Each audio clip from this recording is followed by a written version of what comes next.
Good evening, ladies and gentlemen. Welcome in Splendor. Salam in Kwadahan Mesaichum. A special welcome to Geber Christos, Geber Meskel. Where are you, Geber? Ah. A special welcome to Professor Mirjam van Rijssen. And later we will be joined live on the screen by Professor Alex de Waal from America and Professor Jan Niesen from Belgium. Oh yeah. And also a warm welcome to all our viewers via live stream all over the world. Welcome, glad you join us. And of course, a very warm welcome and a thank you to all musicians from Splendor. Thank you very much for playing. Tigray's anthem you just heard in an arrangement by Hessel. Actually, it's heartwarming to see so many people joining us today. It really, although the occasion is a sad one, but it makes my heart sing. It was on October 8th that I was working here in Splendor that I came across a meeting of my colleague, Splendor colleague, Anna Koperdraad, her partner, Geber Christos, Professor Alex de Waal, and 9 men from Ethiopia and Eritrea. And that is a sight I had never seen here in Splendor. So many people from the Horn of Africa here together. And so I was very curious what it was all about. So after the meeting was finished, I went to Anna and asked what I just witnessed. And it was the first time I heard of Tigray. And it was the first time I learned of the humanitarian crisis, which is going on for 2 years now. And of course, Anna was moved when she told me, because she and her partner, Geber Christos, were at that time, because of the communication blockage, not aware if their family was still alive. And they didn't know if their son was ever going to see their grandparents again. And you see, I'm a sentimental fool, and I was moved too by her tears. And this story didn't let me go for days and days. And I thought, why haven't I ever heard before of this tragedy? You see, I read the papers, I watch the news, but I never heard of it before. And then I thought, I need to do something. So I went to see Anna and Geber, and I asked them if I could do something. And that was the starting point of this evening. Now, we will have music, because music is the best medicine for the soul. We will have Geber telling us a little bit of a history of this crisis, but also the current status. And we have personal stories as well. We will have a panel discussion. We will have dance from Tigray, and some more music. But first, I want to invite Geber, who's now walking away, but stay here, please, Geber, because I would like to invite you to tell us some more about the crisis and your personal story as well.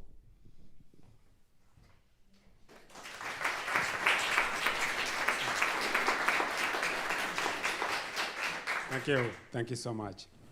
Welcome iedereen. En Nkwadhan Mesachum. So I'll switch back to English because my Dutch is. But thank you so much. Thank you for organizing this, Jan Willem. It's really an honor to organize such an event here. Where do I begin?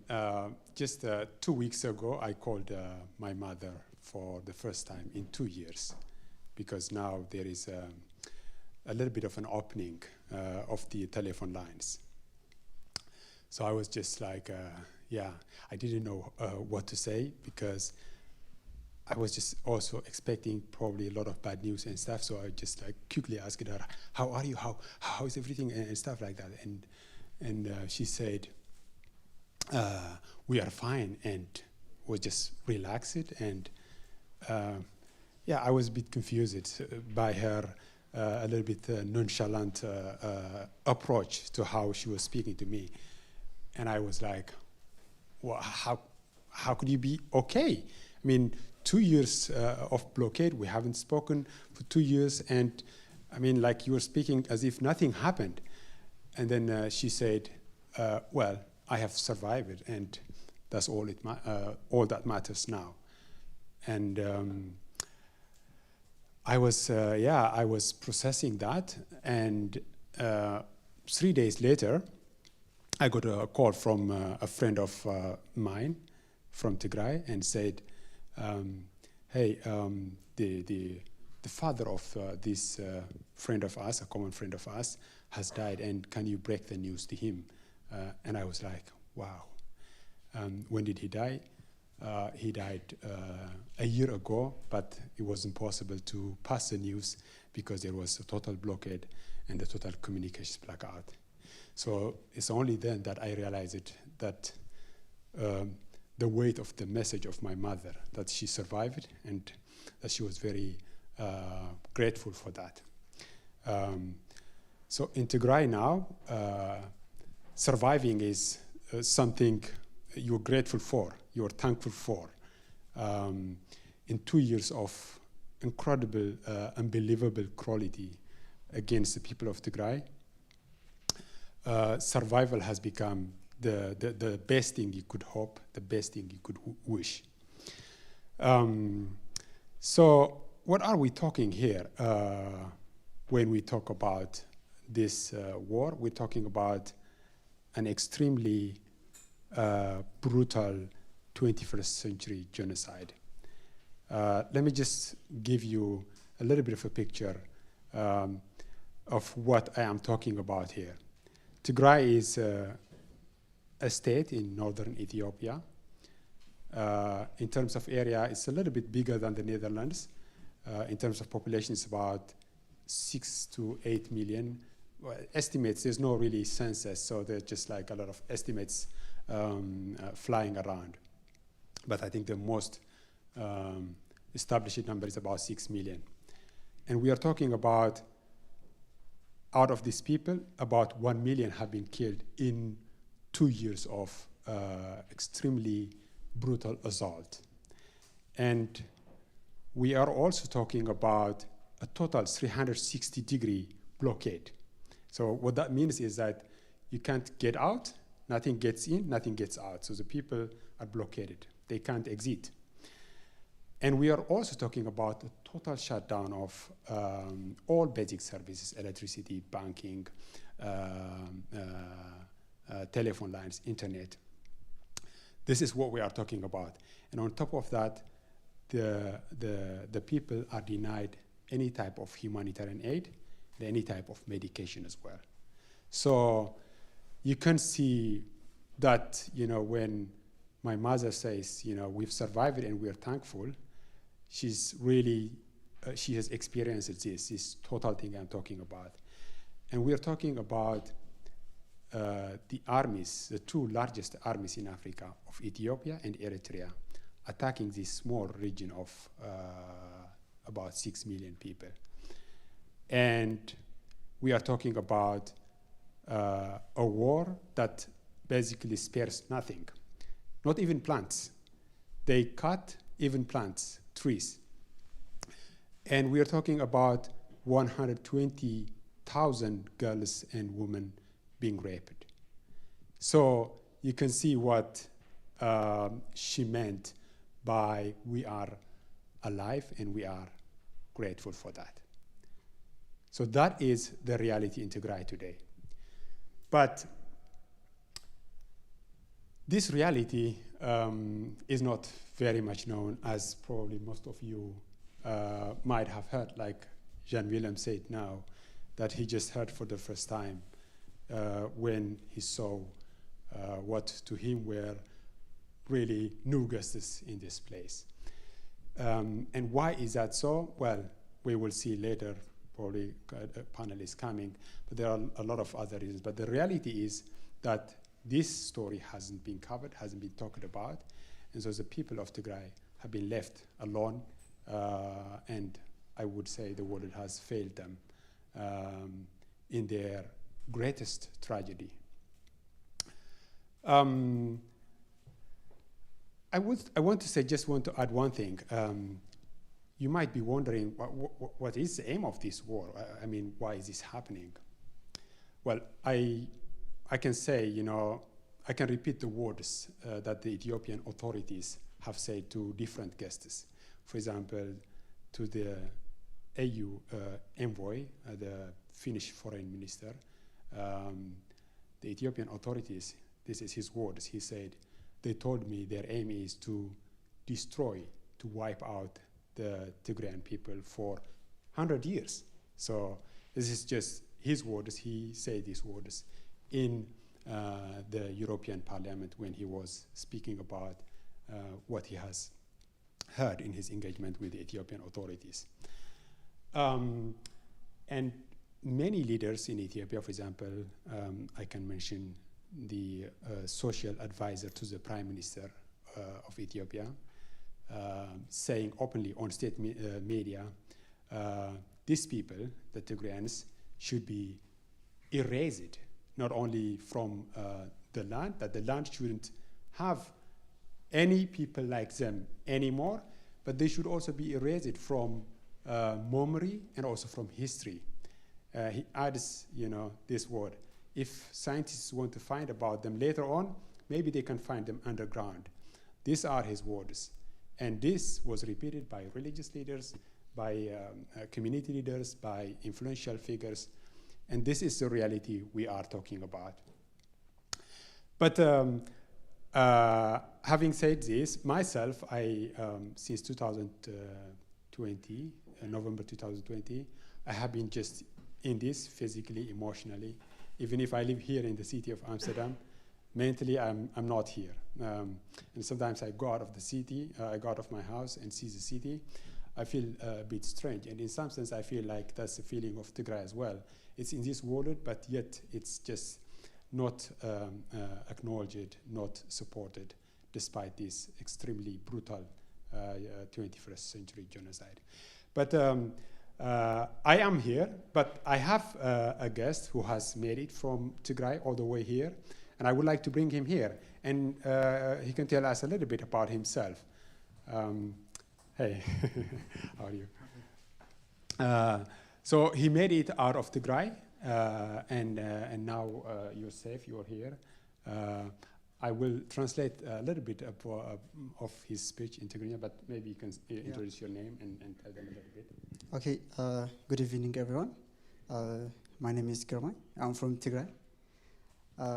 During in Tigray war, I was in Aksum and Mekala. So I will explain what I saw. Yeah. So what's your name?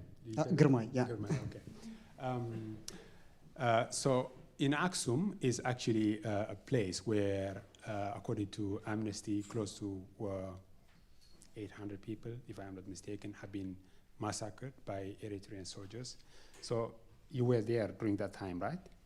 Yeah, as the first time. Yeah. مجمرة أوز الدبداب ساعة نوفمبر 4 جميرو سكاو نوفمبر 10 تشعنته الدبداب أوز جبرو لزنبرة ناي أكسم ملو أو نيرة. And then لما غلا بإجريم. أو أكسم لتمهارو ناي high school تمهارو like ناي computer coding كنا مهرنا خدنا نيرة.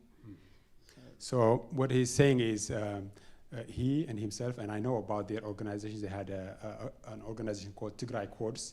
So they went to Aksum to teach high school students about computer coding. And then at that time, that massacre that I just mentioned before happened. So he survived that massacre. And then after that, I think he escaped.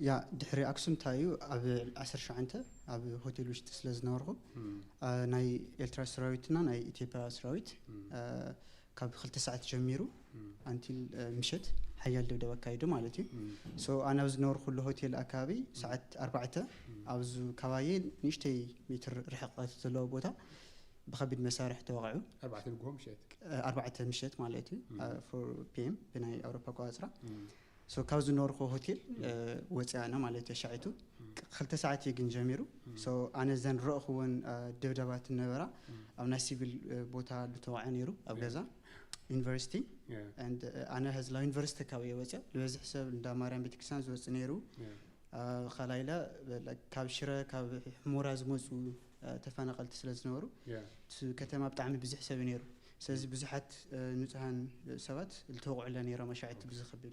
So what he is saying is that around 10 they started shelling the city. Aksum is a very historic city, so they started shelling it, and then the people started scattering in all directions, and then the following days the massacres continued, and that was like one of the most gruesome massacres. But how did you escape from Aksum? Kamigar Kamlit Kawaksom. Kawaksom, yeah, after the Malti, love Deragaz Barbotautsna. So حموس بشيت يوجه كاو almost كاو بإجري اسكاب أبتين بنا كابي بوتاني exact أستوى جن أوز ألمتين بي ميكنا جنا مالتي so until تين بنا كابي بإجرنا توقعزنا مالتي ذيك بلكات اللي خجن بنورمال أسفلت جالي خاني نورمال برا خوش تشتنا نخد نيرة ناتي يوم مقتل تقال شو عد تنيرنا كندي مع توصي كل ما تقلنا سلستي فرقي مالتي مالي. So from Aksum to the capital of Tigray, they after fleeing the massacre, they had to walk through basically just on foot through the mountains, and after 3 days and a half, finally they found some car, so they managed to enter the capital Maqala, and then from there Kauhana Vikirka. Kau lab Addis Ababa maleti. And then here. Yeah. And then from there, when they occupied Maqala, were you also in Maqala? Yeah. Okay. So he basically fled from Aksum, the massacre, reached the capital, and they also came there, and he has also flee to the Ethiopian capital, Addis Ababa, and eventually has made it here. So there are just stories like this, but again in Addis, how was it in Addis? Briefly, Haziro. Yeah, خبيدي كنت نقص لا يدخلي even تقرينا تتناقر خاكله ناي مأسارتنا special after ناي مجمر أفز سنة كابز نورا تعمي خبيدي كنت تنيرو مالتي. Thank you so much, Kirmai. I appreciate your testimony, and I think the people can understand what it means. But what he's saying is that in Addis as well, that the persecution continued. And I just can say, because I have been documenting about this, in Addis, they put the people in concentration camps, the Tigrayans, they shut down their businesses, they closed their banks, and the attack against Tigrayans didn't only remain in Tigray, but also in the rest of Ethiopia. So hopefully you can get a little bit of a picture of it, but maybe, I don't know, if people want to ask him or anything, would also be fine, but I think we have run out of time. So hopefully you can get a glimpse of really what we are talking about.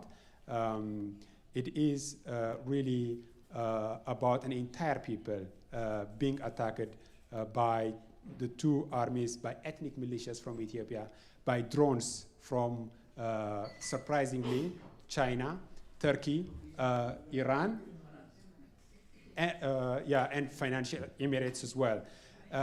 And some people even say from Israel, but that's not confirmed. So like almost anybody is really sharpening his tools in this genocidal war. And today, we just want to create a little bit of awareness about this extremely devastating war upon an entire people. Thank you so much.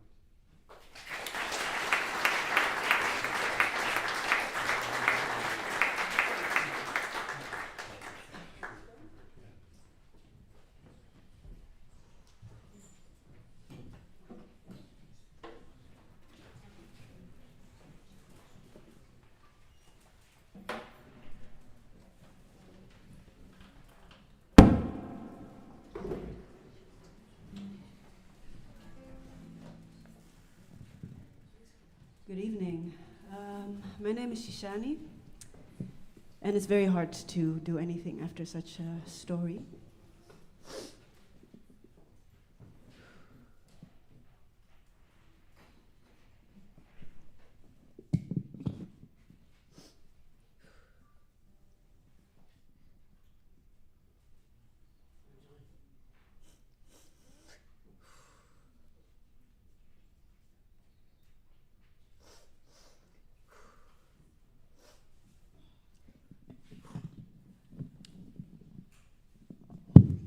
So I grew up in Zuidlaren. It's a very small town in the Netherlands. And there were not many people of color. But my best friend, Tion, was from Ethiopia. And we, I think, shared in common that we're both from places that nobody knows about and nobody talks about. It doesn't matter where you're from, and that's why I feel so connected to sharing this story. And I'm going to try to sing the song for you. I wrote it, I think, 2 years ago, after years of spending the 4th and the 5th of May here listening to what happened in the Second World War is so horrible. Never again. At the same time, we have all these people dying in the Middellandse Zee, Mediterranean Ocean, trying to flee war, trying to have a future. At the same time, this is happening and nobody's talking about it. So what is freedom, and for who is it? Forget to remember.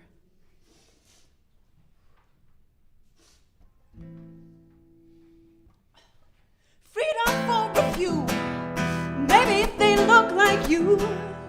Whoa, whoa, whoa, whoa, whoa. Freedom for a few, maybe if they look like you. Whoa,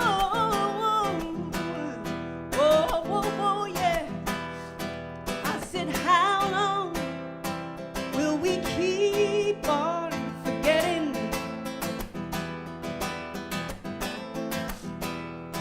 I said, how long will we keep on forgetting?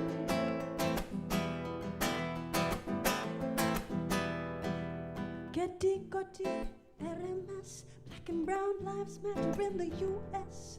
Gaza and Syria, still slavery in Libya. The Kurds, the Uyghurs in China, Myanmar and Nepal.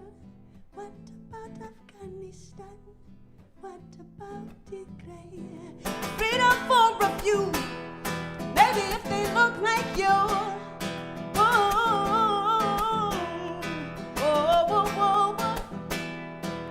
Freedom for a few, maybe if they look like you. Whoa, whoa, whoa, whoa, yeah. Congo, Mali, Sudan.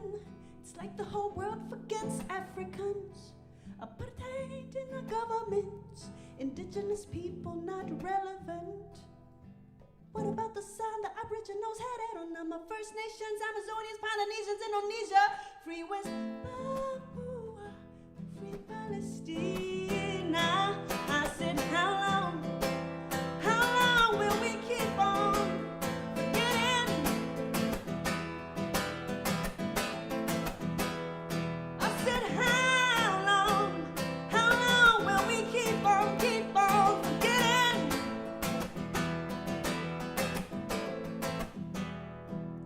There's a war on women every day. 140 women slain daily by their partners and family, 'cause we're still seen as property. In my queer and trans community, it's a war zone chronically. You see, Yemen is still hungry, kids still in the streets over there in Greece.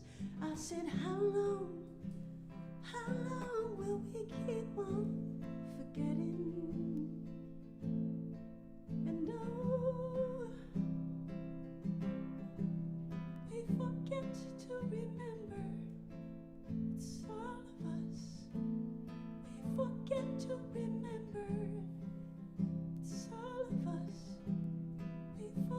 to remember.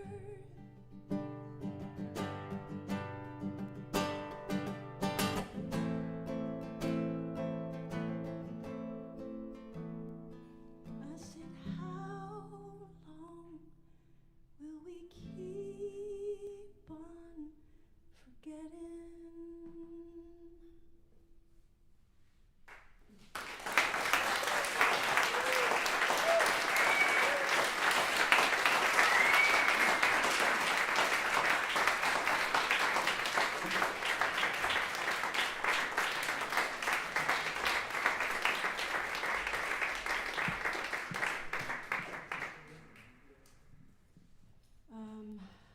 So I wanted to share something from where I'm from, and it's a healing song from Namibia.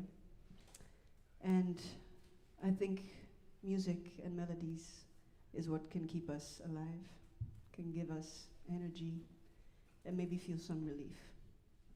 I'm gonna sing it a few times for you, and then I hope you can join me.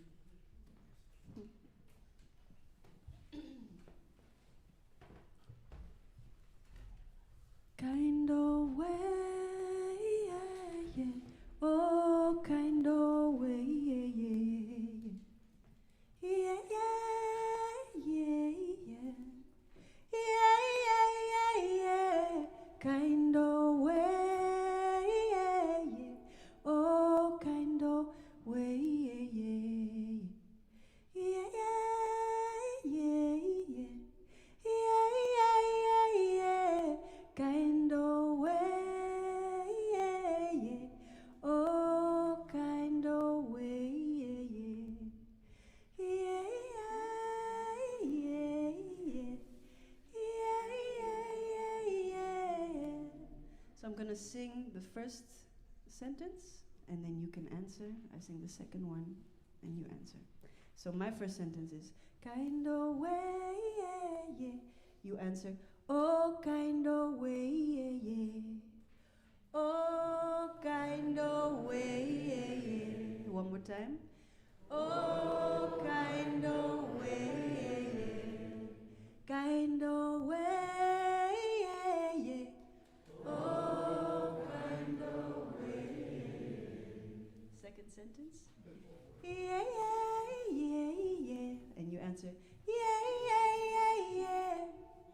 Yeah, yeah, yeah, yeah. That's it. Kind of way, yeah, yeah. Oh, kind of way, yeah, yeah. Yeah, yeah, yeah. Yeah, yeah, yeah, yeah.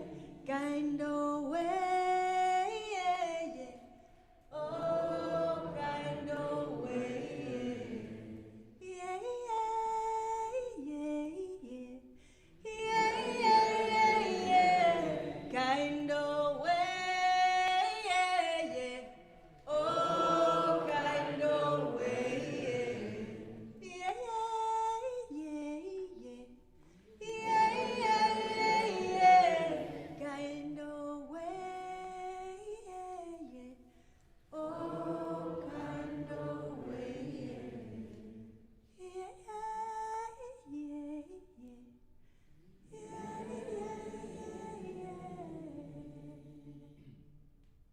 Thank you, Ndapano.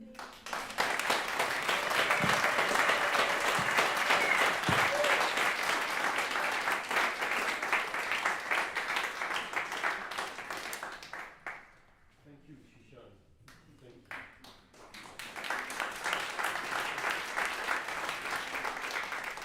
And may I invite now?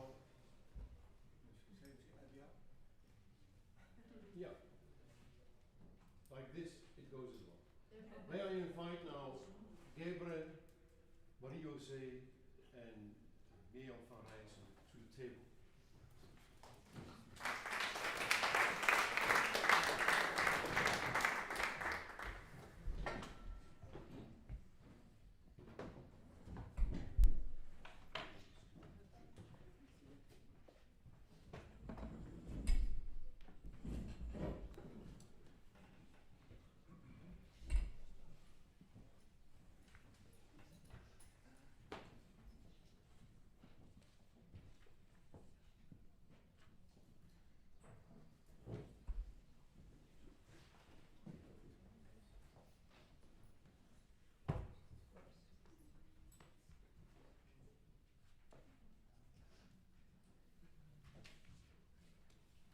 try the good old paper instead of all the technology. This is not working, I think. Is it? Yes. Good evening, everyone. My name is Marie-José Grotenhuis, and I'm a member of tonight's organizing group and also a volunteer at Splendor. Let me welcome the members of the panel, Mirjam van Rijssen. To my left, Gebre Christos Gebremeskel. I studied hard on this. Jan Niesen and Alex de Waal, two via stream. And I know everybody has been working terribly hard to get this big screen behind me so that they would be there. But unfortunately, technology did not what it promised to do. And so they're here on a very small screen. But you're here. Can you hear me? No, even not. Here. Hello, I can hear you. Alex, can you hear me? I can hear you perfectly well. I can hear you too. That's great. And Jan Niesen, can you hear me? Of course. Good evening. I am here. Okay, great. So everybody's here. And we'll look intensely at you at the small screen, and we'll be listening to you very well. Let me first introduce our speakers. Mirjam is a professor at Leiden and Tilburg, and she has been long involved in the fight against human rights violations in Eritrea. She has been particularly involved in the trafficking of refugees. And we have really to compliment her with her book that recently is published, Enslaved, Trapped and Trafficked in Digital Black Holes. And she has also been sued by Eritrean regime supporters in the Netherlands for it. So she knows the long arm of Eritrea by experience. And since the Tigray war, she has been very much involved in writing and speaking about it. And Jan Niesen is professor at Ghent University.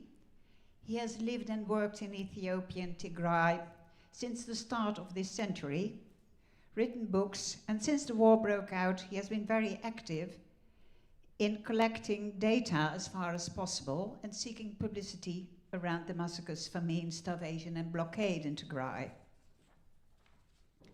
Alex de Waal is director of the World Peace Foundation. He has a long history in Ethiopia, also before the war. He has written many books on the politics of the Horn of Africa, human rights, mass starvation, and more. And since the war broke out, he has been speaking, writing, and being the voice of Tigray. And to my right, I just say Gebre because that's easier. Researcher and founder of TGAT. Do I pronounce it? Tighat, yeah. That's TGAT, okay. Documenting the war in Tigray as far as possible to prevent that there would not only be a genocide, but also that it would be kept hidden to the world, as is the plan of the regime in Addis. He's also on the verge of defending his PhD in modern technologies and their impact on society, which is not the title of his thesis, by the way. Without these four people, we would not have known what we know now. So thank you all for your hard work and effort. And again, we're happy to have you in this discussion. Yesterday, I found the announcement of a cultural evening in an art room in Zurich tomorrow evening, and we are very happy to see that initiatives like ours are flourishing and hope they contribute to justice for Tigray. Well, to our questions, I first wanted to ask something to Alex. The patriarch of Ethiopia's Orthodox Church says genocide is committed in Tigray. And Senator Menendez, who is the chairman of the Committee on Foreign Relations of the Senate of the USA, has sent a letter to President Joe Biden on March 17, 2022, saying that Ethiopia has committed genocide in Tigray. The BBC talks about 700 to 800 deaths. Why, Alex, are heads of state and officials like Antonio Guterres of the UN, still so reluctant to speak about genocide? Can you explain a bit about this?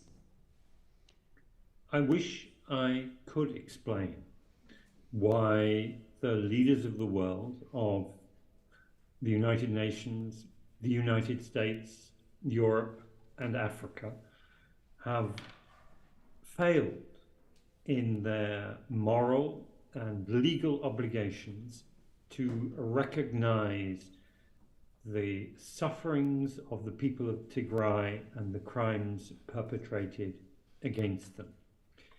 I think many of us who've looked at this agree that the acts constitutive of the crime of genocide, acts of forcible mass displacement, of ethnically targeted killing, rape, starvation, have been perpetrated, and that the public statements of leaders in Addis Ababa, in the Amhara region of Bahir Dar, and in Eritrea, display very clearly and publicly the intent to commit genocide. Even if we were to challenge those facts, it is indisputable that crimes that are widespread, systematic, and organized by the state have been perpetrated. That's crimes against humanity. And I really have no explanation other than moral cowardice why the leaders in Washington, in New York, many of those in Brussels and European capitals have remained utterly silent. I think it is completely shameful, and it is not only is it a shame that will dog them for the rest of their lives and the institutions that they had, but it is an ominous augur for the world in which we live. Miriam, do you want to add something to this, or are you as astonished as Alex is? Yeah, I mean, Alex says it very clearly that with all the facts that are known on the ground, it is clear that what happened and the intention of it can certainly be seen as amounting to genocide. And I'm... Had you ready? Yeah. I just need to speak up, I think, sorry.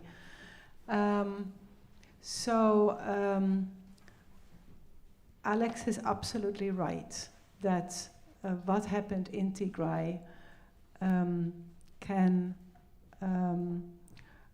be seen as what would be constituting genocide. I just think that one of the reasons why it is so difficult to give that label is that it's a very heavy label. So it's a very political label, and it has a lot of consequences. So I think that is the reason why there has been so much hesitation. However, the work that has now been done, and including also the work of Jan Niesse, and I think Jan will speak about that himself, has been very important to come with convincing evidence that what has happened in Tigray does really relate to all of the aspects that would make it relevant to define it as genocide. I'm speaking carefully because I do understand that it is a label that should not be used very lightly, and I think that therefore many have been careful to not use that as a political tool. But I'm absolutely convinced that what happened in Tigray constitutes genocide. Okay. Jan Niesen, do you want to add something to the remarks? Yes, I want to add some things. I'm not going into the definitions of genocide. It is a very difficult debate, and it's a bit out of my expertise. But I see two things also why Abiy, because to me, the main architect of the whole thing is Abiy Ahmed. He called in the Eritreans to do all this. Why they get so easily away with it. And one is the lack of interest from the public opinion. The Gutierrez, the Bidens, the Charles Michel, and so on. If there would have been a strong outcry of public opinion in Europe and in the United States, they would have taken another stand. And unfortunately, and let me take an example in the media, if there is flooding in an American town and 3 or 5 people get drowned and get killed, it is all in the media in Europe. And I guess in the United States, it's vice versa, it's the same. Flooding happens in Europe and it will be in the media. But then it happens in Africa, oh, there is always war in Africa, and we don't understand what is going on, and we don't report about that. And I think I saw some, I must say, in the last weeks, I've been interviewed by El País and Corriere della Sera and some big news outlets, but constantly their title is "The War You Have Never Heard of." This war is 2 years old. They are El País, Corriere della Sera are main newspapers in Spain or in in Italy. They didn't report about it. The public opinion doesn't know. I'm still of the '68 generation. I have known the coup d'etat in Chile with Pinochet. We were 16 years old. We were in the street demonstrating and crying, and our governments had to take a stand. We haven't seen this. Yeah, so it is very far in Ethiopia, and then it's easy for Gutierrez et al. Not to do anything. So that's one reason in my understanding. Another reason is that Abiy has been blackmailing them. If you are not kind to me, I will switch to the side of Russia and China. Mm-hmm.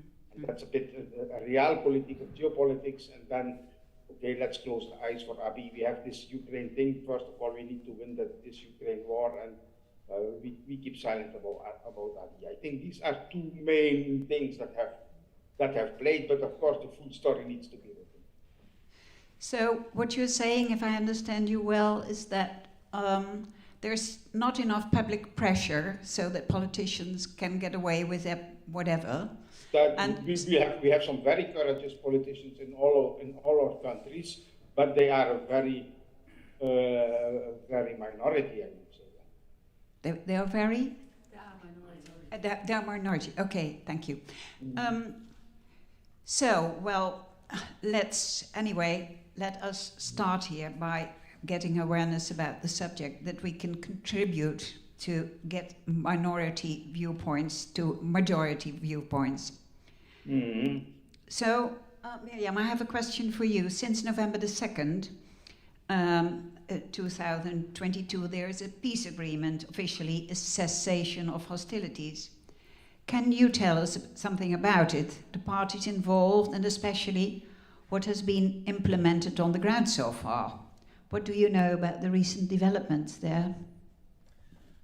Well, so in Pretoria, there were negotiations between the leaders of Tigray and the Ethiopian government. And so they signed a cessation of hostilities agreement. It's not actually a peace agreement, but it really was setting the ground for those negotiations. And what is good about that is that actually it has been holding more than what anybody could have hoped for at the time. So that is a really very good thing. And it also, I think, has given a space, an opening for people in Tigray to have access to the really basic needs, and for people to be able to phone home and so on. But at the same time, there's still very large parts of Tigray that are still occupied, and there's still a very large number of internally displaced people who are not being able to go home, especially in Western Tigray. And especially on the whole border, the northern area that borders Eritrea, the Eritrean troops are still present, although they have been claiming to withdraw. they have not, by and large, really withdrawn from those areas. So it's a mixed picture. It is good. I think what is really good is that the peace is holding. I think what is good is that politically there has been a wedge now between these two occupying forces, President Abiy from Ethiopia on the one hand, and then his kind of ally, coalition partner in crime, President Isaias on the other hand, as well as the Amharic forces. So these three forces are now divided, and that gives Tigray, for now, a breathing space. Okay. Alex and Jan, do you have to add some to these views of Miriam? Alex first. Yes, please. Thank you. Let me make 2 points. The first is that the agreement that was made, the cessation of hostilities agreement that was made in Pretoria and then expanded upon somewhat in Nairobi in November, came about because of the overwhelming level of human destruction inflicted by the armies of Ethiopia and Eritrea. The Ethiopian chief of staff himself admitted that in 7 weeks of fighting, his army had lost 138,000 dead. That does not count the fatalities among the militia, which would likely be higher, or the Eritrean army, and of course does not include those on the Tigray side. A couple of weeks ago, he was discussing with his generals, and some of them objected to the ceasefire.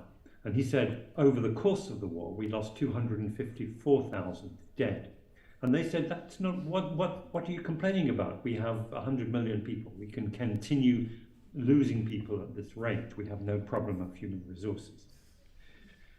The military equation at the end was that the government of Ethiopia was willing to sacrifice perhaps another 1 million of its young people against the guns of the Tigrayans and inflict famine on and mass starvation on the Tigrayans in order to get their way. And because the world was not ready to stand up and try and stop this, then the Tigrayans sued for peace. The second point I want to make is there is no political agreement here. This is purely a military agreement to stop the fighting and to provide some essential services and supplies. The only political element in the agreement is that the constitution of Ethiopia will be upheld, which makes one wonder, why was the war fought in the first place? Because it was actually the Tigrayans who were fighting to uphold the constitution, and Abiy was the one fighting to dismantle it. But the situation today in Ethiopia is something of a political enigma, a mystery, or a vacuum. We really don't know what the political deals that are being hatched are and what the political future of the country is going to look like. Thank you. This is not a very optimistic statement, but we will come to that later also, talking about what we can expect for the future. Jan, do you have to add anything? One point maybe as an example of all the secrecy that is there. Both Eritrea and Amhara have not been named in this cessation of hostilities. They are simply called third party. And of course, for Eritrea, and how let me say, for Tigray, everybody understands their role, and there is big shouting that the Eritreans should go out. But the Amhara region continues to occupy something between 35 and 40% of Tigray's area, and 1 million of people have been expelled from Western Tigray. How can Tigray ever revive if you have 1 million people who are sitting in the towns, who don't have anywhere to go, who cannot return to their homeland? And unfortunately, the Tigray government is completely silent about the suffering of the people who have been expelled from Western Tigray. And so somehow there seems to be a secret deal about Western Tigray, and I'm very afraid. Okay, so there's also not everything is on the table. That's what you're saying.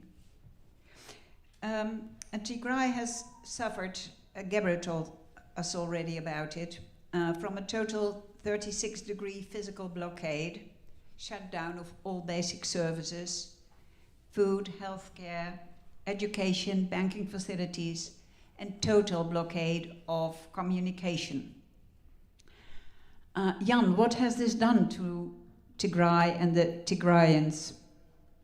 I wish I would have been there with them so that I could witness, and somehow, sometime, media should be able to reach out to Abamelaku, Father Angel, who is a Spanish missionary in Ukro. He has been living with the people through all this. He could tell much more than me. Tigrayans are telling me if Abiy could have shut down the sun over Tigray, he would even have shut down the sun over Tigray. And we have now contact with our colleagues in Mekelle University, and together we have set up a joint research project. And our colleagues of Mekelle University, they have gone to one district that is called Dogatemien. That's a district that I know very well. They went to 10 villages where we did field work before, and they have done repeat photography. They have done interviews with 102 people, and the outcome is harrowing, worse than we expected. People are telling us stories from every village. There have been killings. They tell us of mothers who die. People don't go to the hospital because they know there is nothing in the hospital. And then especially there is the famine, and they say this is the worst time we have ever known. Some people say even this is worse as the time when we were fighting against the Derg regime. So it is really very, very bad. It is to the extent because you have this WFP guy who is claiming that there has never been, previous director in Ethiopia, who is claiming that there has never been famine in Tigray. This is a very big shame to say such thing as a responsible person of FWP. Let me give you one example. Of course, the people have explained that the harvest in 2022 has totally failed. It was even worse than in 2021. Food aid was not coming in, and they were selling their ox to get cash and to have cash to buy grain. And the exchange was, if you sell one ox, you get 50 kg, 50 kilogram of grain. Can you imagine what an ox has been eaten in his life as biomass, and that ox is then exchanged for 50 kilogram of grain? This means really people were selling the ox they needed for plowing. This is not simply like pocket money that you have. An ox is really essential for their livelihood. But if your children are dying, you sell your ox and you get a meager 50 kilogram of grain. This is where people are. And then this is one thing. Other part is the whole mental, the whole psychological, or shall I call it, disarray that people are in, because they know very well that the world has let them alone in all this. And even if everything could go fast now, Tigray is in such a disarray, it will take decades to recover from this disaster. Thank you. All this news is not very good, and it's not very comforting. So when we think about the future, Gebra, do you think that Tigray and the Tigrayans will ever get justice, reparation and recognition? As far as we understand, the people who committed the crimes in the first place are also the people who, in the peace agreement, are the ones that are going to deliver justice. What are your hopes and fears for the future? Yeah, that's the most difficult part about the Pretoria and then Nairobi peace agreements. Like Professor Miriam said, it has brought a little bit of relief to parts of Tigray, but now the question of recognition of what has happened in Tigray, the question of justice and reparation have become a bigger questions for Tigrayans. And that is because previously the party that was the TPLF fighting, mobilizing Tigrayans is now, as also some of the panelists said, has become mute. Is silent. It's not speaking for the atrocities that is still being committed upon the people of Tigray. But a larger picture is that the Ethiopian government, basically the party that is accused of committing genocide in Tigray, is now tasked with the work of delivering justice in what they call some kind of transitional justice framework. So, and this agreement happened with the help of the United States and the UN itself. And so basically, really, for me, what they are saying is simply, well, we don't care about recognition and justice and reparation for the people of Tigray. So this is myself and many Tigrayans are now extremely worried about this issue of this issue of the aspect of this war. So I'm not very optimistic about this, to be honest. Now, in practice, also we see the TPLF, the party that was fighting, and the Abiy regime really kind of like working in some kind of secret things that we don't understand. And we don't hear any talk about justice and about recognition of what has happened to the people of Tigray. So really, this is a much more worrying issue for me, personally. Okay.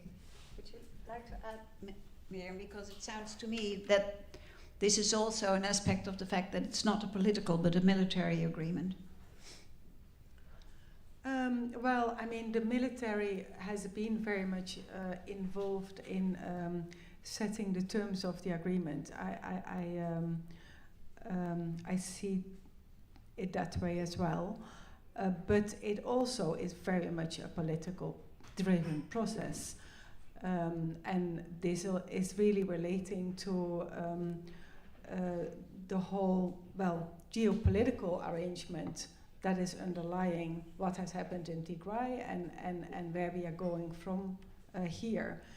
So the big questions that really still need to be addressed somehow is, how do we go to a status quo ante? How do we go back to how it was before this war started? So the issue of Western Tigray is a very political issue. You can see it. Jan has done a lot of work on the historic aspects of it, but it also is a very political issue which relates to the power base of Prime Minister Abiy.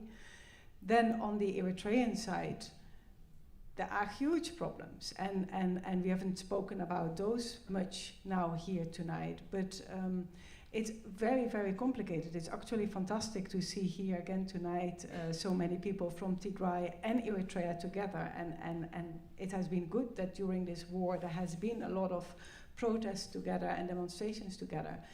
But the atrocities committed by the Eritrean military in Tigray are unspeakable. So even before we can start talking about justice, we need to talk about recognition of what has happened, and all of those things are going to be a very difficult path of healing. But the problems in Eritrea are still, people have really, really suffered as a result of being forced to enter this war.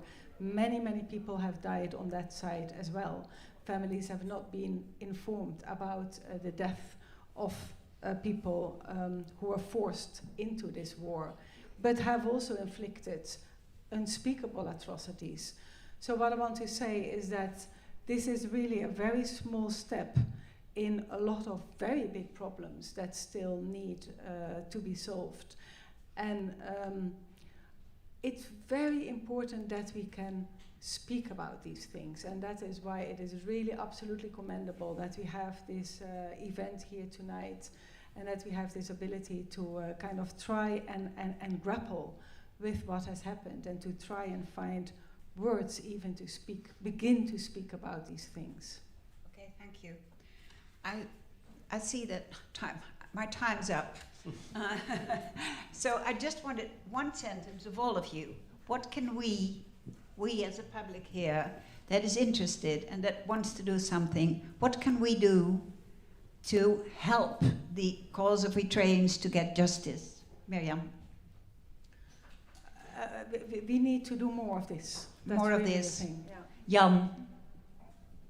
I think what is very important that is for the Tigrayan Eritrean community who are opposed to this war, who want to make this known to the world, to reach out to their ordinary fellows in their home countries. When I see that communication, it is towards heads of states, as if the UN Secretary General will open any message that he receives from a Lambda Tigrayan person who lives in Europe. No, but it makes no sense. The communication should be to the society in which or the Tigrayans and the Eritreans are living, and they have really to talk to their neighbors and friends, and we should really to try to reach out to the broad public. Alex? I think it is enormously important that the people who are the survivors of the most degrading, most humanity-denying abuses, their humanity is recognized, their dignity is recognized, and we just need to, at the absolute minimum, not forget what has happened and indeed what is continuing to happen, and make our voices heard. Even if there is no immediate impact on policies, it is a gesture of humanity, reaching out to the humanity of people who have endured a level of suffering that is beyond comprehension and almost beyond our understanding, beyond words. Let us at least express our common humanity with these people. Thank you. Gabriel? I don't think I can add much to what they have said. I can only say this is not only about Tigrayans, it's about humanity, and we want you to help us create awareness wherever you go, to speak for the people that have been made voiceless for the past 2 years, that have been blockaded. And I think that's all I can ask, that you all can help us make some noise about the people of Tigray, create some awareness wherever we go, wherever we are. Thank you all.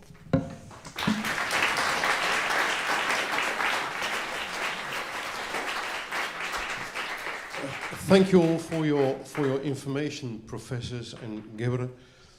But I hope you will stay a little bit longer with us, all the four of you, because after a little bit of music, we would like to give the opportunity to the audience to ask a couple of questions.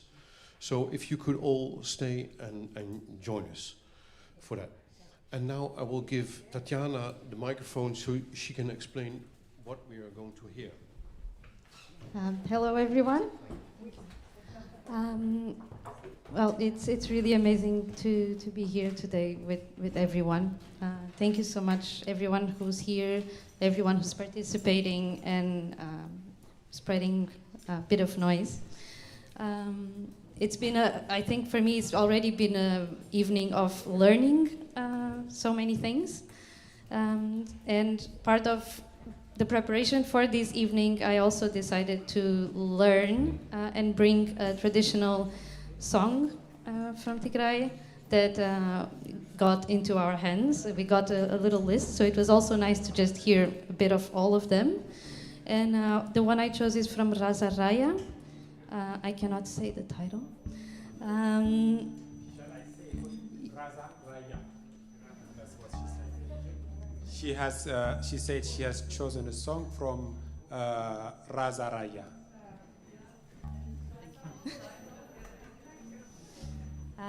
And I must say it was a bit more difficult to get it than what I thought. So this was some hours, and I will be.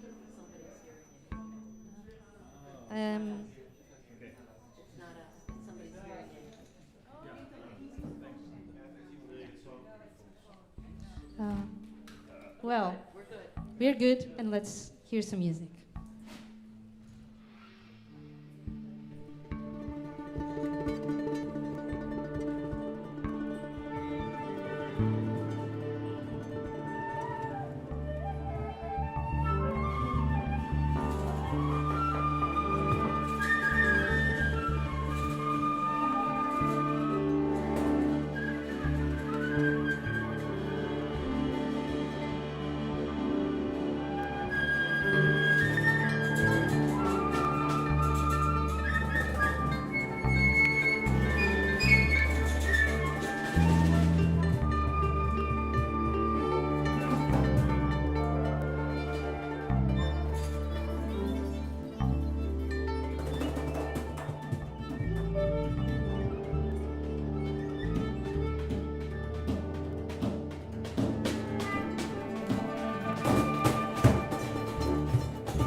presentations. And now it's time for answering some questions. So if you would take your places. I see that Professor De Waal has left, but maybe he can come back. Are there any questions? Are there any questions? Is there any light so I can see hands? Anna, zou je iets licht kunnen opdraaien?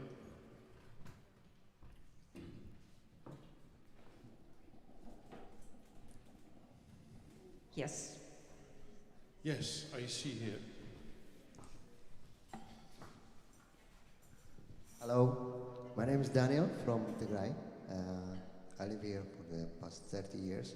But what I want to ask to the panelists is, why is it the humanitarian help was made part of the agreement in Pretoria, and has this happened ever somewhere in the past?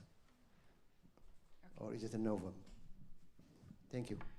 Yeah, I think that's a very good question. What you are saying is, you know, how can humanitarian aid be withheld until there is a cessation of hostilities? And of course, that in itself is a crime against humanity. So, I mean, what has happened in Tigray certainly constitutes Rome Statute crimes, which are the most severe crimes under international law. I think in the first answering of the question, I was just confused between the two questions that were in that question. One was, why did it not get the label of genocide? And the other question was it a genocide? So I think that, as you are pointing out, that withholding humanitarian assistance and the whole blockade in itself was absolutely would constitute, in my opinion, a situation that should be investigated as a Rome Statute crime. Yes. Has this ever happened somewhere else? That the humanitarian help is part of a political settlement? Well, I mean, certainly it is very particular that it happened here, and I would say that this entire blockade is something that maybe at this scale we have never seen before.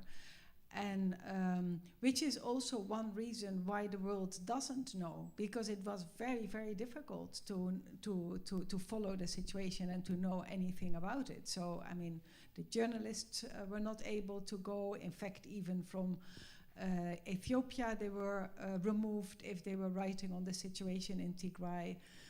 So that blockade made it very difficult to make sure that the world would know and that there would be that political follow-up. But other things like the 100,000 Eritrean refugees that were in Tigray under international protection and which were abducted back to Eritrea, the country from which they fled, and then forced back to fight into this war in the region that had been hosting them, that has never been seen in the world before.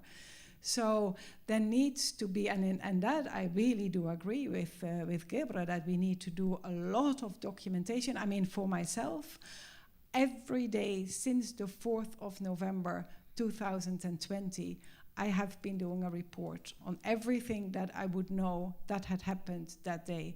And I remember it was very moving to hear Girmay speak about the situation in Aksum. I know when we got the first information in Aksum, and we were like, we cannot believe that this can be true. It was at a scale that was not imaginable. And so little by little, and it was one voice here and one voice there. And then as we actually published it, we got really criticized. People were saying, this cannot be true, and you have to withdraw this because have you proof? And then, in fact, we found that everything that had happened was even worse than what we had heard in those initial days.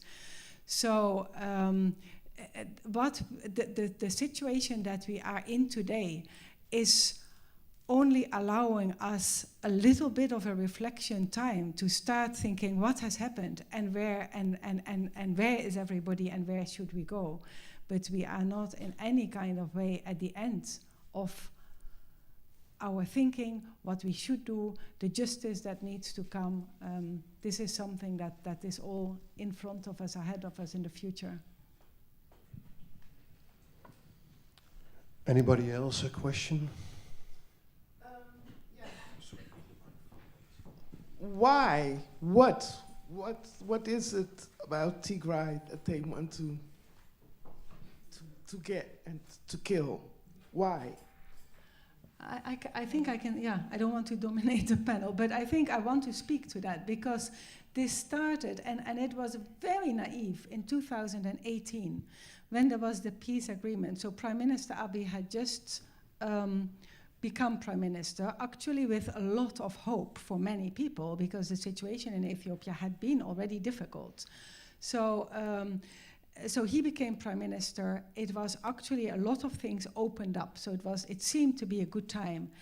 And then he goes to Asmara to make this peace agreement with President Isaias. And President Isaias has led a dictatorship of the cruelest kind for 30 years. So anybody who was working or who comes from Eritrea knew that this was going to be bad news. And it has been more than bad news. And we're speaking about Tigray, but as Gebre was saying, all the Tigrayans or Tigrinya-speaking people that were put in camps in Addis Ababa, the taking over of intelligence and security by the Eritreans in Ethiopia. And tonight we have not spoken about the atrocities in Oromia, in other parts of Ethiopia. So, and that is, and that comes back to what is at the heart, that President Isaias survives by chaos. And so what he did was he created chaos of the worst kind. And so that occupied everybody for some time, and he has survived. And yesterday he was in Kenya to get even more havoc, becoming a member of IGAD. So that is one thing that also I am worried about, that we need to speak about what happens in Tigray. We need to speak about what happens in other parts of Ethiopia. But we also need to speak of the source of the problem. And President Isaias has to go, and he has to go to the ICC. And many will probably also say that Prime Minister Abiy needs to be held accountable. But President Isaias has had a big stake in what happened here. I can also add a little bit on that. This is like a very complex issue, and I don't think we will be able to explain this now. But there's a historical reasons, but there is also current problems. So as you know, if there are like big social problems, then you look for easy ways, like a scapegoat. So the Tigrayans were scapegoated for any problem in Ethiopia. And the Ethiopian Prime Minister, Abiy Ahmed, who is, by the way, a Nobel Prize winner in peace. It is a mockery, but that guy, I think he saw like all these factions could be unified by war. So it was an effort to unify the rest of Ethiopia by waging war against the Tigrayans. But there are like other level forces, like for example Eritrea, and there are neighboring regions to Tigray, like the Amharas. They have a long historical rivalry and even enmity. So it meant very different things for different people, and eventually at some point they converged to resolve it using this genocidal war. My name is Solomon. My question to you, Gebre, is why is that there is no advocacy or support group from the Dutch public or politicians? Because you asked a very important question, like how can we support the Tigrayan cause? So why is no because we used to have here in the 80s, like the El Salvador Committee, Nicaraguan Committee, and you had also the Anti-Apartheid Committee. A lot of support from the Dutch public and politicians. Why is it that there is no any public support for the Tigrayan cause? Thank you. Well, this is probably more appropriate for the Dutch people here. Well, so why is there not support? I really do not know. I mean, I have my own opinions. I think there's some kind of fatigue in the world. Seems to me. In 1984, for example, when there was a problem in Ethiopia, what many older people probably know as the Great Ethiopian Famine, the amount of people that participated in, in mobilizing support or whatever, seems like a very different time to me. And now it's very hard to really move people, it seems to me. Well, except you who have come here. The other thing is, I don't know, there is probably not so much geopolitical business interests, let's say, in Tigray. There are a lot of Dutch companies in Ethiopia, for example. We've counted about, I think, somewhere close to 100. But they are a little bit outside Tigray. And, I mean, for example, these are businesses. You would like to protect them somehow, and as long as it's not a big issue here, why would you speak about it, for example? But I think beyond that, honestly, I'm asking the same questions, and I would be very happy to hear why there is not from others, because it's also my question myself. Okay, I think that for us who organized this evening, Jan Willem, where are you? And myself, and some other people present, this might be a starting point to see what we can do to get beyond this group and get awareness and bring it also to Dutch politics, because it's not a very big issue in Dutch politics. So we might as well make a new meeting next week and see what we can do. We will. And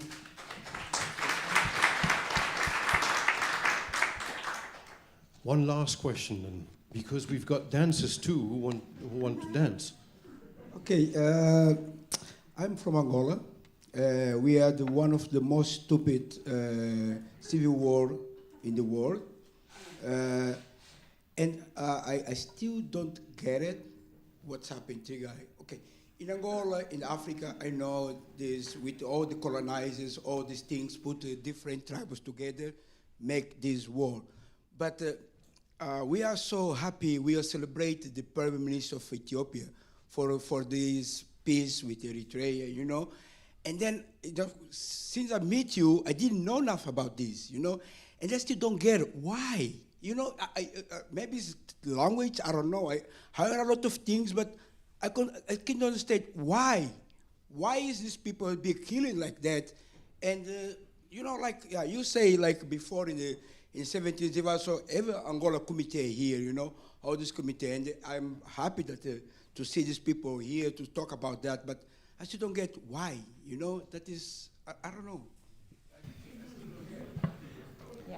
Yeah. I mean, many of us have been asking, how is it possible that the brothers and sisters from Eritrea are killing, you know, their brothers and sisters in Tigray? I mean, this is really one people, one language, one culture, same food, same coffee, same everything. But this has been after at least a 20-year campaign by President Isaias against Tigray, and in which this whole genocidal language and thinking has been prepared. So this is not something that happened from one day to the next, and it follows on what President Isaias has done, is really creating an idea that people are property, and that this instills a slavery-like condition in Eritrea, in Tigray, and also everybody who is trafficked from these places once the troubles have started now into Libya and, I mean, the Mediterranean Sea. You were singing about it. And that has been accompanied by a lot of misinformation, and also misinformation that is very confusing, that is against colonialism, against imperialism, etc. So those that would have an Eritrea committee or would have a Tigray committee, they're really confused by the ideological things that accompany this. So it's confusing. But I think it is therefore really, really important to have these kind of meetings where we can talk about these things and look at all of the different aspects of it. And one last thing is that this is more on the politics of it. I completely feel the sentiment that the people of Tigray are not going to sit in the country that has invaded them and taken away all those rights for 2 years in the most inhumane way possible. At the same time, I do have some concerns also that if Ethiopia would fall apart, it could be the starting point of a whole lot of conflicts, because none of these borders are going to be clear. None of the communities are so set that you would know this is exactly Oromia or this is exactly Amhara. So that also is important, because at the political level, they're not just dealing with the atrocities of what has happened in Tigray, but they're also trying to think of yes, business interests, but also looking at what are the consequences of this, and maybe sometimes out of self-interest. 120 million people in Ethiopia is a European concern from a migration perspective. So what I want to say is that we need to learn a lot more about all of these things that are happening to make sense of them. Sure, last but very short. Because also, John, we didn't invite him. But I want to say thank you for asking. I think this is a very complicated thing, and I'm trying to avoid not to say really like complicated things. But let's say, the peace agreement with Eritrea that you just mentioned was actually a war pact. So it wasn't a peace agreement. It was sold as a peace agreement to the world. And there were actors, powerful actors in Europe and in America as well, that just wanted to gloss that over. I myself have been writing just way before Abiy Ahmed came to power. The force that brought him to power was hate against Tigrayans. And he continued, he carried that movement because it has a political currency to mobilize people against the Tigrayans. So really, it's not what it appeared when it was presented to the world. So really, there are a lot of lies, disinformation, but really the real causes are historical, colonial roots. People live around there very much in history, really. So what happened 100 years ago is very, very present and drives politics today. It's a very complicated situation. I won't go to explain that, but just want to give you a bit of a clue. But thank you for asking. Yeah. There will be time after we will watch a dance and we listen to some music. But after that, there's still time in the bar and here in the hall to speak to Gebre, to speak to Miriam van Rijsen, and ask them if there are any questions left. But now it's really time for dance, for Tigrayan culture.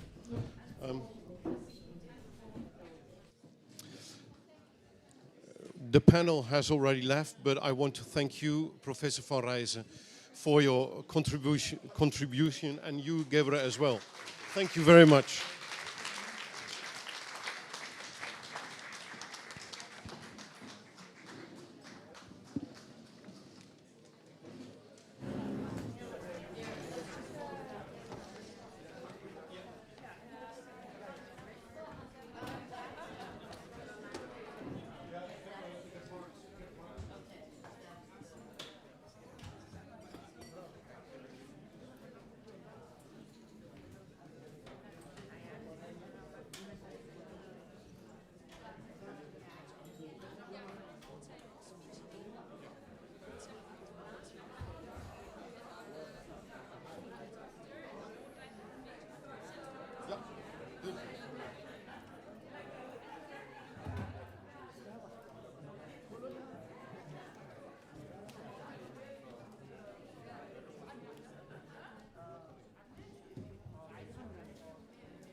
So you will explain a little bit about what we're going to see. Good evening, my name is Milka Heijlen and I'm a member of Tigray Youth Holland. We from Tigray Youth Holland are a network of young Dutch Tigrayans who came together in the beginning of the genocide in November 2020, and our main purpose is to create awareness among the Dutch and international public about the ongoing genocide and dire situation in Tigray. To end the evening on a good note, we would like to perform a few dances for you all, because we think that dance and music brings people together. The first dance we would like to introduce you all to is a dance named Hura Celeste, which is from the northeastern part of Tigray. Then we would like to follow up with a dance named dance from Raya, which is in the southern part of Tigray. Then we will continue with the dance named Auris, which is from the Dambian area of Tigray. And lastly, we would like to end with the traditional Kuta, which is a traditional dance from Tigray, practiced all over. If you want to follow our movement, you can do so by following us on our social medias, where we regularly post information about the Tigray genocide and upcoming events such as protests and fundraisers. Our Instagram handle for that is Tigray Youth Holland. That will be all, and I would like to say enjoy the performance. Thank you.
والعرايا سمعهم دقودي مننكو حد قويا عادي مبرقات لهم الفقرين وراي بلتا مبرقات لهم الفقرين وراي ويقوم أيقوم أيو على الله ويا أنا قدامي راي عادي ملأنوني مقالو ملكعني هم عشلار مقالو هايلالو أهلا ليلمو تهرفتهم معلمو مقالو قابلنونو أنت شمت على ليلة منه شغل رساشن دحدح لابنه يرقص الناخ مسلابنه أو غنفرة معرتب لابنه قلبي ولا إبرا فلاتو أما ولنقو أففاتو عليكم أمار عليكم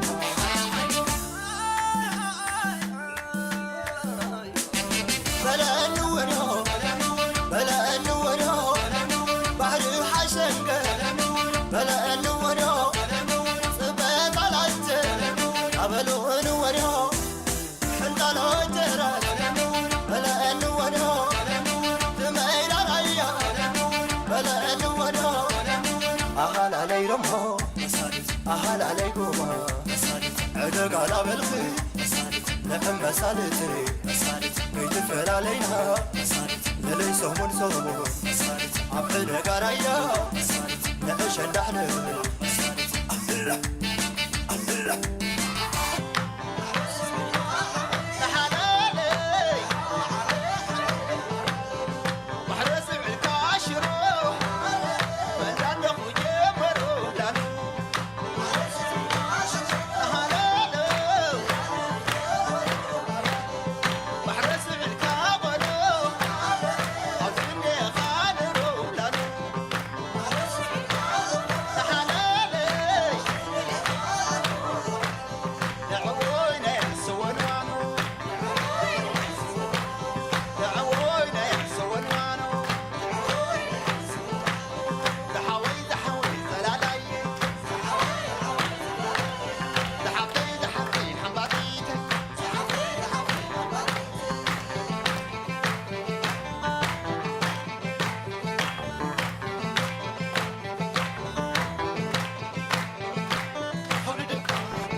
Thank you very much, dancers. And it's so cool to see everybody smiling when there's dancing. And now for the final part, last piece of music, which I'm very proud to present because it's made by the Componist des Vaderlands, which is translated as the composer of nations, Martin Fonse. Martin, can you tell a little bit about the piece? Hello, welcome everybody. Good to see you all here. Yes, I can explain a little bit. It's called Composer Laureate, by the way, just to be correct in this way. Yeah, what can you do? They asked me to write a piece. I was really happy that I could join this evening, because as a lot of people probably in Holland, I didn't know about this terrible war. And just because of this personal contact now with Gebri, we know. And what he just said, I think, is the most important thing. You know, that we have to make noise. And so now I can do this for my part, because I know more since today. I can share it with my friends, family, and contacts, and Facebook friends. At least my Facebook allies, which are more than 10. So that can help, maybe. And I'm also happy that I could contribute with some notes, because I still believe in the power of music, because it doesn't need language. You know, you don't have this grammar that you need. You don't need to speak each other's language exactly. Sound is always making in a kind of relationship with another sound. I always say everything is welcome in sound. Of course, there are some dissonance, but we can also resolve them in a consonant. And I wrote a piece with various elements. It's more an umbrella piece. It has anger in it, it has sadness, it has a little bit of hope in it. And it also has a space in the middle where you can join if you want. So what Gabriel said, we have to make some noise. If you want to make literally noise, please feel invited to do that and make noise. Maybe we join you with our music. Maybe we give you the space to make noise. If you want to read a poem, be welcome. If you want to sing a song, you're welcome as well. And if it's only noise, it's maybe even better, because noise spreads probably wider. So the song is called Song for Tigray. I have a lot of fantasy, but not with titles. So, but it's from my heart. At least today, I can say I wrote a song for Tigray. So for me, it's also the first day that I can spread this news. And I think we need much more of this kind of nights and much more of people spreading the knowledge about these events. So we are going to start with Q2. I have a lot of Qs, 1 to 8. And in 6, there is some noise. And if there's no some noise, I inflict some noise. So I hope you enjoyed it. It's the last musical piece of the night. It's called Song for Tigray.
Thank you, Marco, Laura, Tatjana, Anne, Peter, Une, Hessel, Martin, Michael, and Thies.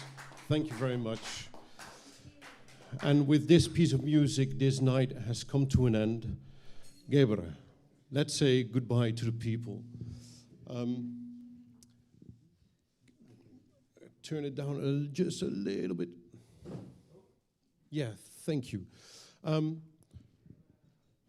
The most important thing what I heard tonight is that we must raise our voices. And to make a change, you need to, before you do something, you need to know. So let's raise our voices. If you can speak, speak. If you can write, write. If you can sing, sing. But let's make a noise. And with that, we have still one more important thing to say. All right. Thank you so much, first, for this really incredible evening. I want to personally thank you very much for this beautiful music. And I think I can speak for the Tigrayan community here as well, that they will be very thankful, but also for everyone, Dutch or others as well. We thought we might do some other event like this next time. This is all just volunteers, as you can see. They have been working to practice Tigrayan music. It's not easy, you know, when you try a new culture, a new song. I can imagine how difficult that is. So really, so incredible. But I think the next one, we need a little bit of a support. So if you want to see something like this next time, we want you to maybe just donate whatever you want. We want to put a box outside, and it's a kind of saying thank you to these incredible people that we have here tonight with us. So yeah, feel free to contribute whatever you can. Just outside there at the door. And with that, I want you, all of you, to say thank you to these musicians. Thank you so much.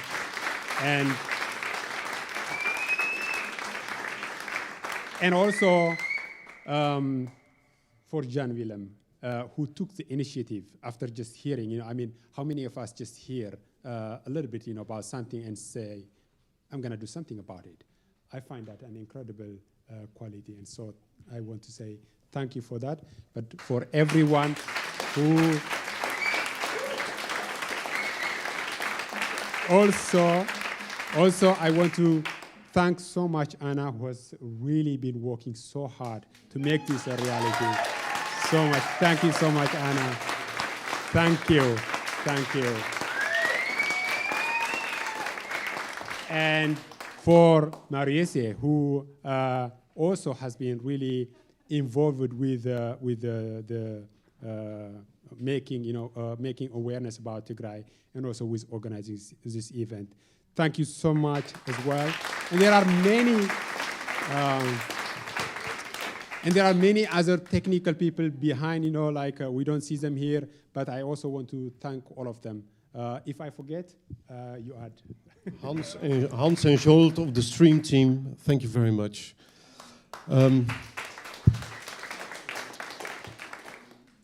Let's continue in the bar. Yes. Thank you.